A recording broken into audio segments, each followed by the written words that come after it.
Mari kita sambil merendahkan diri di hadapan Tuhan, berlutut kita angkat pujian yang lebih sungguh dengan mengangkat tangan kepada Tuhan. Benar-benar merendahkan diri di hadapan hadirat Tuhan.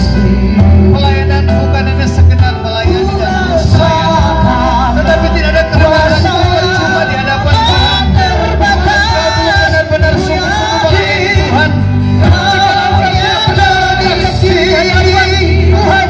Sebagaimana Tuhan datang ke dalam dunia menjadi geser, menjadi menebus dosa-dosa manusia.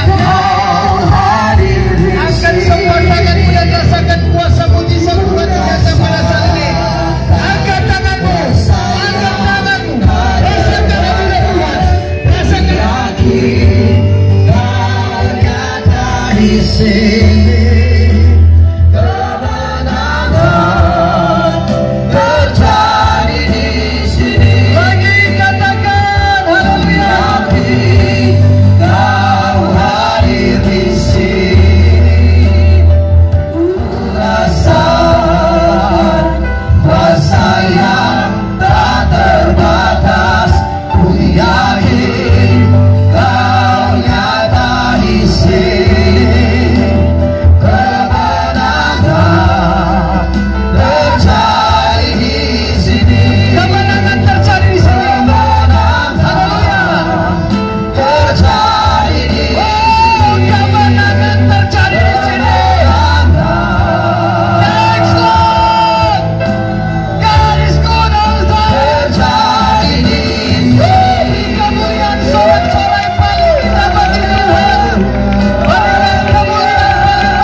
Komandan pasukan Princess Missionary di tempat ini merendahkan diri di hadapan supaya engkau dapat ditinggikan, engkau dapat dimuliakan di atas segalanya. Kami mau di tempat ini Bapa, kuasa mujizatmu benar-benar mengkaca firman Tuhan, otoritas yang paling tertinggi. Engkau menyatakan hak prerogatifmu, yang lemah dikuatkan, yang sakit pasti disembuhkan, yang penuh dengan masalah pasti dibebaskan, dilepaskan. Yang berbeban berat engkau akan diberikan kelegaan, yang berkekurangan engkau akan diberikan kelimpahan berkat. Mereka yang terikat oleh kekuatan kuasa kegelapan, kuasa setan, kuasa manusia, mereka akan dihancurkan dalam nama Yesus. Engkau menang di dalam Tuhan. Segala yang bagikan engkau akan dilepaskan, engkau akan dibebaskan, engkau akan dipulihkan di dalam nama Tuhan Yesus. Seberapa pengeras suara ini dapat dijangkau, disitulah berkat Tuhan terjadi, kuasa mujizat Tuhan terjadi. Orang-orang ini akan dilambangkan kebenaran firman Tuhan, dan mereka akan penuh dengan sorak-sorai kebanggaan, kemuliaan Tuhan menaungi kehidupan mereka semua. Terima kasih, pakai hamba secara dahsyat dan luar biasa, karena Engkau adalah Allah yang hebat dan luar biasa, dan berkat-Mu dahsyat dalam kehidupan kami. Firman kami junjung tinggi-tinggi di dalam nama Tuhan Yesus. Biar kuasa mujizat-Mu nyata, segala pengaruh kekuatan kuasa iblis, kuasa setan, kuasa manusia jahat, kami letak, kami bertanya dalam nama Yesus. Tuhan bentengi kami semua di tempat ini. Kuduskan atmosfer ini Bapa. Semua lapisan dosa Engkau kuasai, atmosfer Engkau kuasai. Kuduskan bagi kami untuk memberitakan kebenaran firman Tuhan, Allah yang hidup, Yesus Kristus, jalan keselamatan. Terima kasih Tuhan Yesus, berkaryalah bagi kami. Siapakah kami ini Tuhan? Manusia yang lemah, manusia yang biasa. Tanpa Engkau kami tidak bisa apa-apa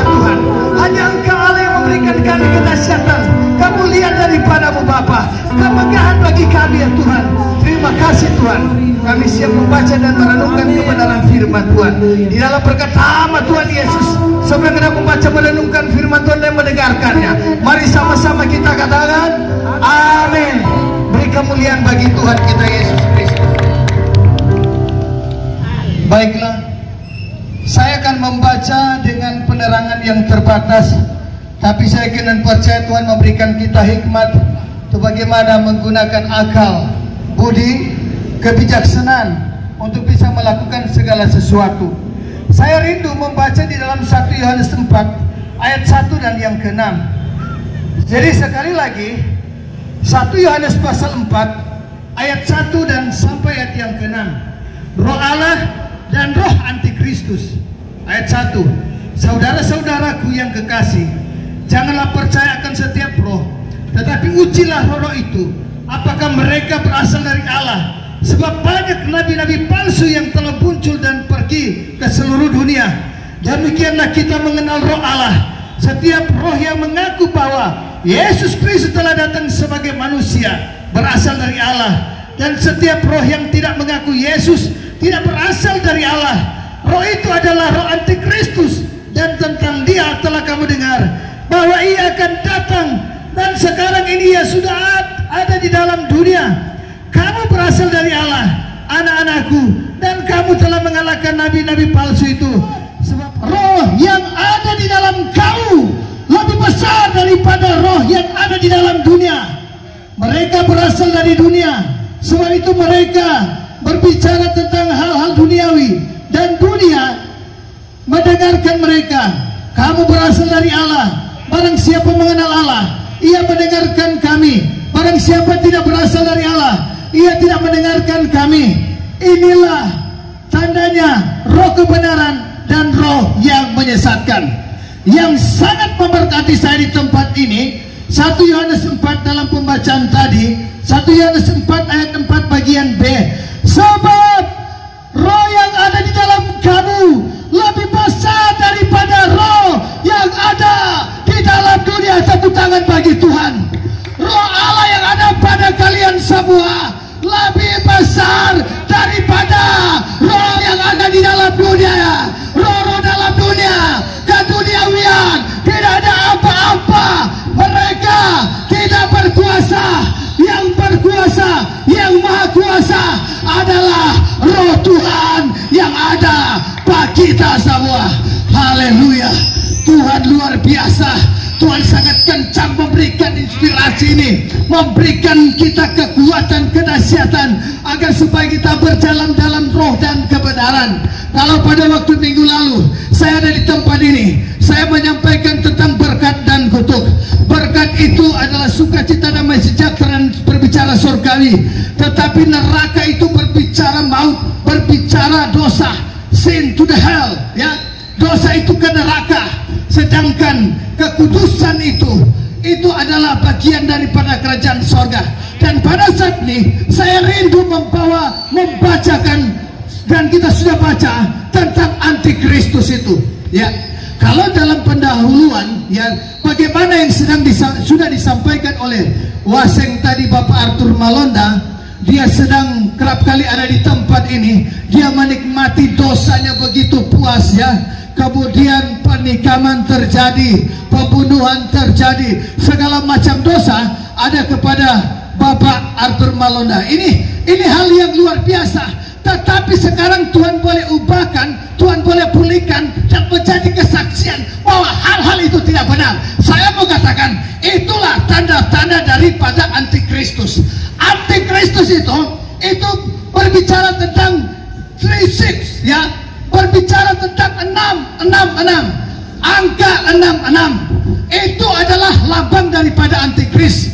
Angka 66 ini itu sama dengan Dajjal. Itu adalah binatang yang keluar dari dasar laut, ya, yang datang untuk menghakimi dan datang untuk menyerang orang-orang kudus, karena peperangan mereka adalah orang-orang kudus yang akan membuat percaya kepada mereka. Ini antikris, ya. Antikris ini ada dalam Wahyu 13 ayat 18. Ini hanya satu kali dibicarakan dalam kitab pengenapan, kitab Wahyu, bahwa antikris itu sudah dijelaskan dalam Wahyu 13 ayat 18. Daniel 9 juga 27 berkata seperti itu. Nah, Bapak Ibu yang kekasih dalam Tuhan, pada kesempatan ini mari orang lihat bagaimanakah kehidupan, ciri-ciri daripada antikris. Tetapi ini masih background. Saya berbicara tentang antikris. Antikris itu akan datang dan sudah ada. Kalau 1 Yohanes 2 ayat yang ke-18, 1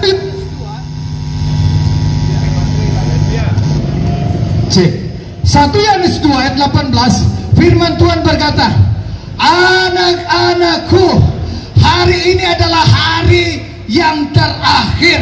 Seperti yang telah kamu dengar bahwa seorang antikristus akan datang. Sekarang telah bangkit antikristus yang banyak. Mereka akan datang menghakimi. Dan itu adalah tandanya waktu ini benar-benar adalah waktu yang terakhir. Tuhan sudah memperingatkan bahwa antikris ini sangat berbahaya. Antikris itu siapa? Antikris ada di kalangan kita. Orang-orang yang durhaka, orang-orang yang murtad, orang-orang yang paling percaya kepada Tuhan. Mereka orang-orang yang laknat, orang-orang yang bobrok. Mereka adalah kaum Babel. Mereka orang-orang yang memang keras hati. Mereka yang tidak percaya kepada Tuhan. Orang-orang ini yang berasal dari kita, tetapi tidak tahan dalam persekutuan dengan Tuhan. Tetapi mereka memisahkan diri karena mereka benar-benar adalah roh-roh antikristus itu. Nah, kalau datang pada masa tribulasi, berbicara masa tribulasi, masa kepicikan, masa kesusahan besar, masa penderitaan besar, masa penyiksaan besar, itu datang daripada antikristus. Saya bilang kepada anak saya waktu saya sedang berdoa kepada anak-anak saya, Elnisi dan Christ.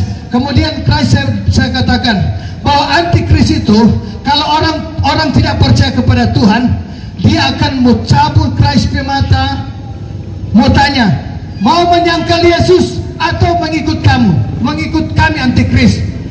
Kemudian mereka tanya, mau menyangkal Yesus atau mengikut antikristus.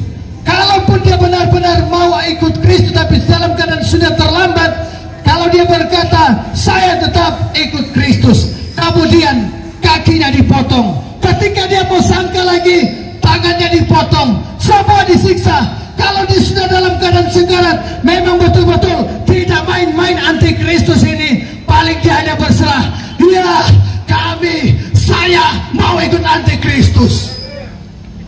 Ini antikristus, jangan tepuk tangan ya. Nah, kalau mereka ikut antikristus karena sudah tidak berdaya, makanya sebelum ketidakberdayaan itu, selamat orang masih sehat, selamat orang masih berlari, selamat orang masih kuat, selamat orang masih berjalan, selamat orang masih mencari. Sembahlah Tuhan dalam roh dan kebenaran. Panggil ya Abah, ya Bapa, sebab hanya satu-satunya jalan keselamatan, yaitu Yesus Kristus yang ada dalam dunia untuk menyelamatkan setiap orang yang percaya. Sebuah dikuduskan dalam kekudusan Dia.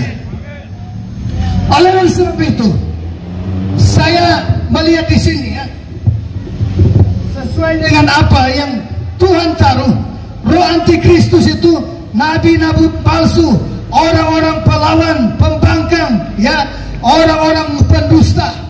Itu adalah kriteria sebagaimana orang-orang antikristus. Dan ada 8 macam jahat menurut Epiktetus penikum, bahwa ada 8 kejahatan yang menguasai manusia. Yang saya baca di sini yaitu kesombongan, nafsu, kemarahan, keserakahan, kerakusan, kesedihan, kemalasan, dan kebanggaan. Nah, itu adalah bagian-bagian bagaimana yang merasuki dalam kehidupan manusia, sehingga mereka tidak lagi membanggakan Yesus. Di saat mereka kuat, di saat mereka hidup mewah, mereka tidak mengindahkan lagi Yesus. Padahal sebetulnya berkat itu dicurahkan oleh Yesus Kristus kepada dia. Itu merupakan kebanggaan. Kebanggaan apa? Menjadi pejabat, tidak lagi melihat ke bawah. Kebanggaan apa? Menjadi orang kaya, tidak lagi melihat orang miskin. Nah, itu kebanggaan yang negatif, saudara. dalam arti mereka menyalahgunakan kemuliaan Tuhan dalam kehidupan. Kebanyakan manusia mencuri kemuliaan Tuhan, memakaikan kemuliaan itu kepada manusia, sehingga dia berjalan dengan kemuliaan manusia. Saya mau berkata, Yeremia 17 ayat 5, terkutuklah orang yang mengandalkan manusia, yang hatinya menjauh daripada Tuhan. Tetapi ayat 7, sebagai orang yang selalu panggil, ya Abah, ya Bapa, walaupun dalam kesakitannya, dalam penderitanya, yang selalu dia berseru, ya Abah, ya Bapa, pulihkan, sembuhkanlah hambamu, pakailah hamba sesuai dengan kehendak dan rencanamu. Di situ akan terjadi kuasa mujizat. Dalam kelemahan itu sebetulnya itulah kemuliaan Tuhan. Ada kekuatan, kuasa Tuhan yang muncul, mujizat Tuhan terjadi kepada diri kita masing-masing ketika kita mengangkat tangan kepada Tuhan. Itulah Yeremia 17 ayat 7. Diberkatilah orang yang mengandalkan Tuhan. Haleluya.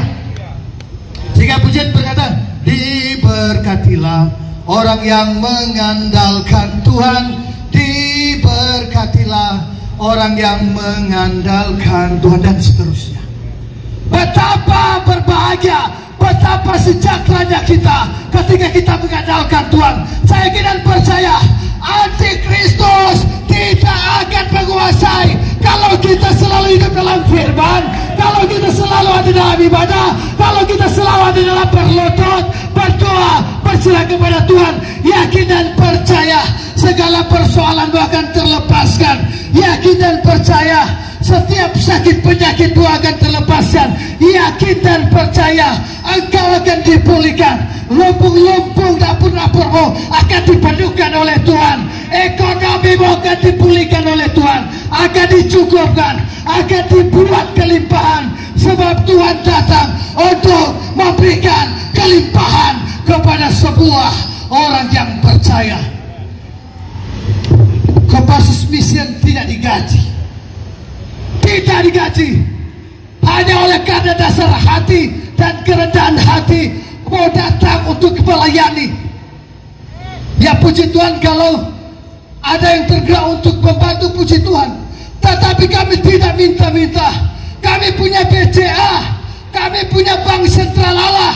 Ketika mengangkat tangan memohon, Tuhan melimpah ruahkan berkat kepada Bapak Ibu, karena semua ini adalah pendeta-pendeta jalanan yang rindu untuk menjangkau anak-anak jalanan, yang ada masuk gereja, ada di pasar, ada di toko, ada di jalan-jalan. Itulah dengan segala kemuliaan Tuhan kami mau datang untuk menjangkau mereka, supaya jangan hidup dalam dosa, jangan hidup dalam percabulan, jangan hidup dalam kemunafikan, jangan hidup dalam kefitnahan, jangan hidup dalam kedurhakaan, jangan hidup dalam kenajisan dan lain sebagainya.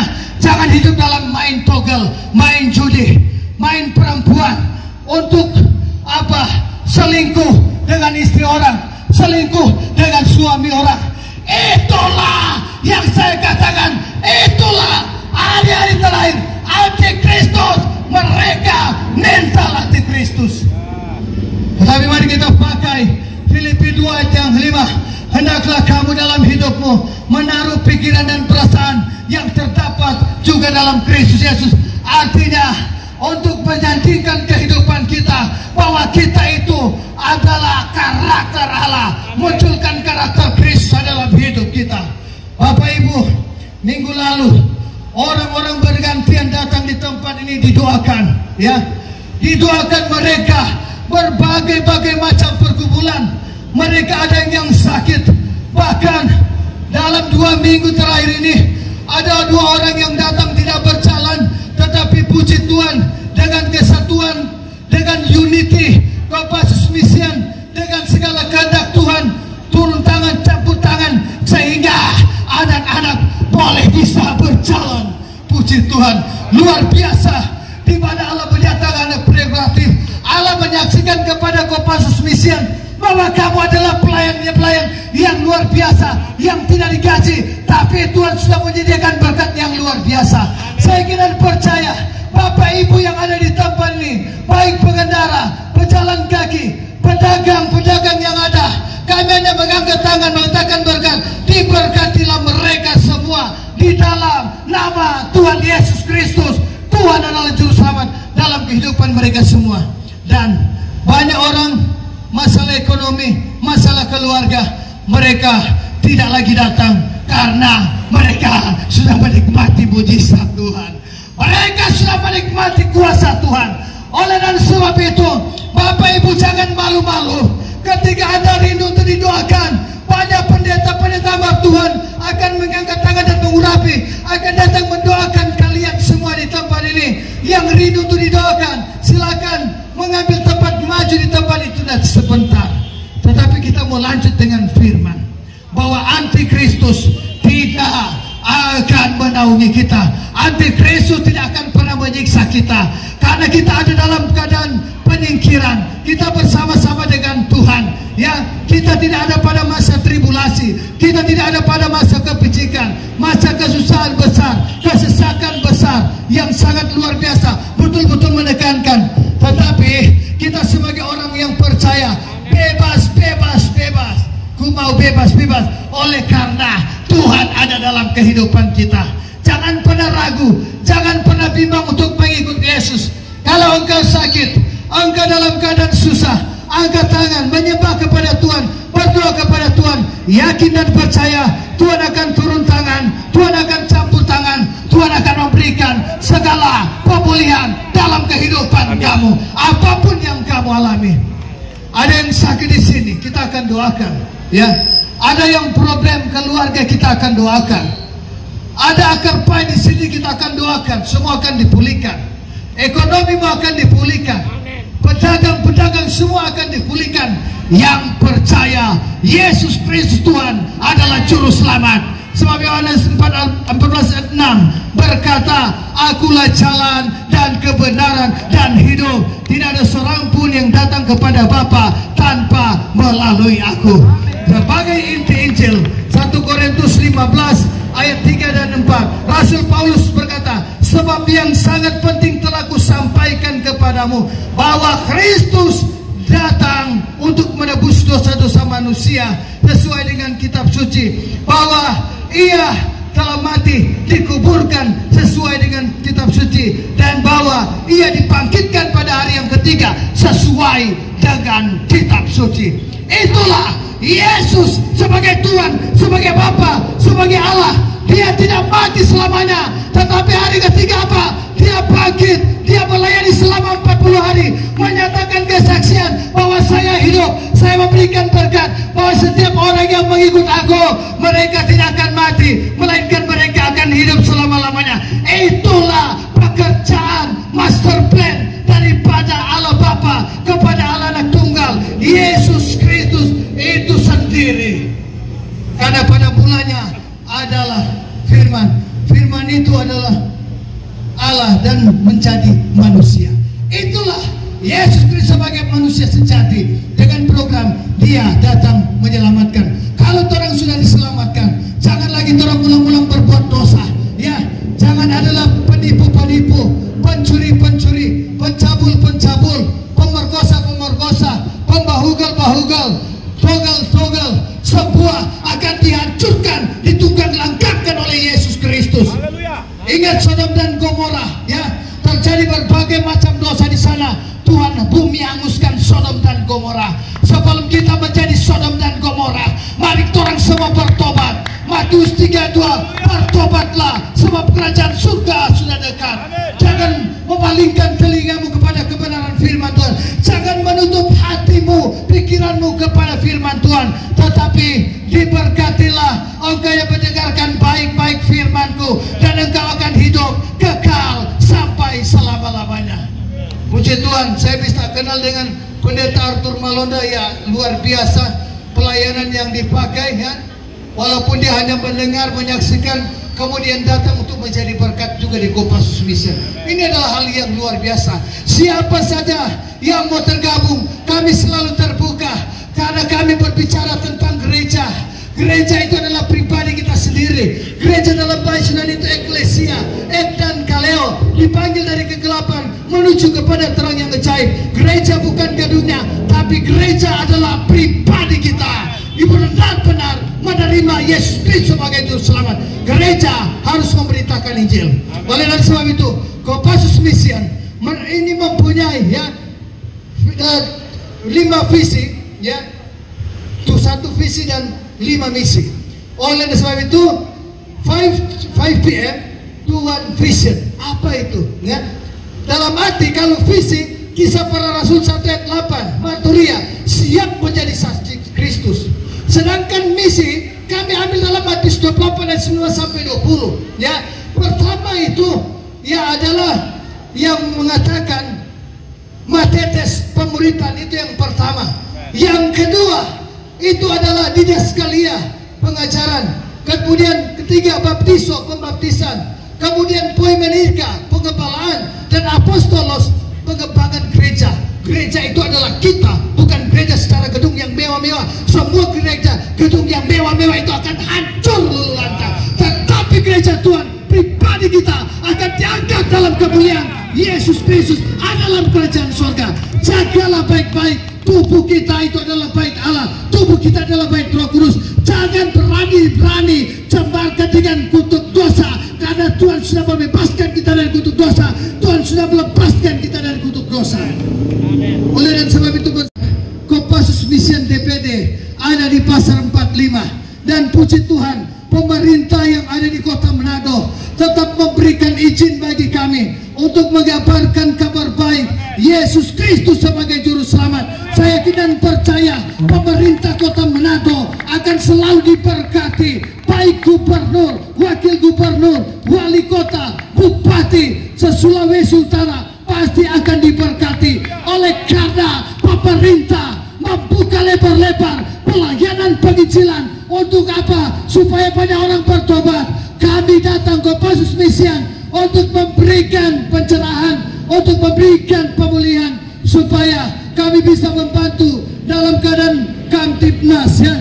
Kami bisa membantu keamanan, ketertiban untuk masyarakat, supaya tidak ada lagi orang-orang tarkam, supaya tidak ada lagi penikaman, supaya tidak ada lagi orang-orang pamabo. Kami membantu pemerintah Sulawesi Utara, membantu pemerintah yang ada di Kota Manado supaya selalu aman dan damai kesejahteraan. Amin. Sebab Filipi 4 ayat 6, 7, 8, 9 dia berkata, janganlah hendaknya kamu khawatir tentang apapun juga, tapi nyatakanlah segala hal keinginanmu di dalam doa dan dengan permohonan dengan ucapan syukur, ya. Sukacita damai sejahtera melampaui segala akal akan memelihara hati dan pikiranmu di dalam Kristus Yesus. Jadi Bapak Ibu saudara-saudari, sebuah yang benar, sebuah yang mulia, sebuah yang adil, sebuah yang suci, sebuah yang manis didengar, sebuah yang sedap didengar dan patut dipuji, pikirkanlah semuanya itu. Dan apa yang telah kamu terima, telah kamu pelajari, telah kamu dengar, telah kamu lihat padaku, lakukanlah semua itu, maka Allah sumber damai sejahtera akan menyertai engkau sekarang dan sampai selama-lamanya. Katakan amin.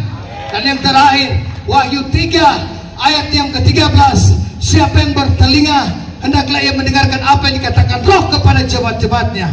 Sedangkan Ibrani pasal 3 ayat yang ke-14, pada hari ini jikalau engkau mendengarkan suaranya, janganlah engkau keraskan hatimu seperti dalam kegeraman. Tepuk tangan bagi Tuhan. Kita terbebas dari antikristus karena Tuhan ada dalam jiwa kita, Tuhan ada dalam kehidupan kita. Saya memberkati Bapak Ibu yang sudah ada di tempat ini. Saya mengangkat tangan memberkati, yakin dan percaya Tuhan akan pulihkan. Tuhan akan pulihkan 100 kali lipat ganda. Tuhan akan pulihkan sumber pemulihan segala-galanya dari Tuhan.